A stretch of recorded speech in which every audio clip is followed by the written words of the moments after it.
एक बार गुरुकुल में इनको कहा गया कि तुम्हें बहुत ज़्यादा भूख लगी है तो तुम्हें लकड़ी लानी पड़ेगी। क्या लानी पड़ेगी? लकड़ी।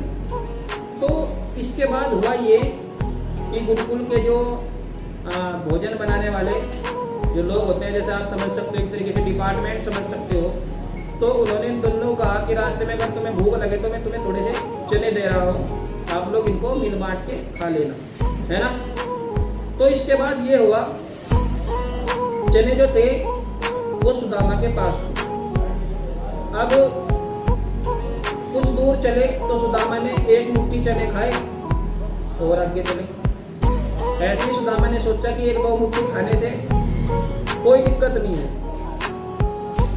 तो ऐसे ही आगे चल के जब देखा कि जो चनों की पोटली थी वो पूरी तरह से जो है खत्म हो गए थे चने, और उसने कहा श्री कृष्ण जी से कि भाई तुम्हारे हिस्से के चने भी मैं खा गया, अब क्या करूं।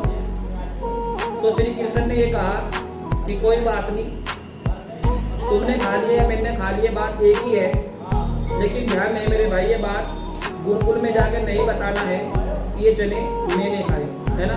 गुरुकुल में जाके यही बताना है कि चने हम दोनों ने मिल के खाए। तो उसी दिन सुदामा ने अपना भविष्य लिख दिया था, और उसी दिन श्री कृष्ण का भविष्य भी लिख दिया गया।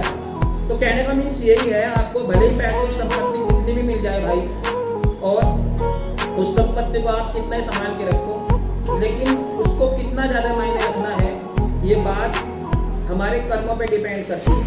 चाहे वे कर्म हमारे बचपन से हो, चाहे हमारे वयस्क अवस्था से हो, वृद्धावस्था से हो, हमारे कर्म ही हमें गरीब या अमीर बनाते हैं, है ना। तो अब आपके समझ में आ ही गया होगा कि कुछ भी खानदानी चीज़ें ज़्यादा लंबे समय तक नहीं चलती, ठीक है। तो देखो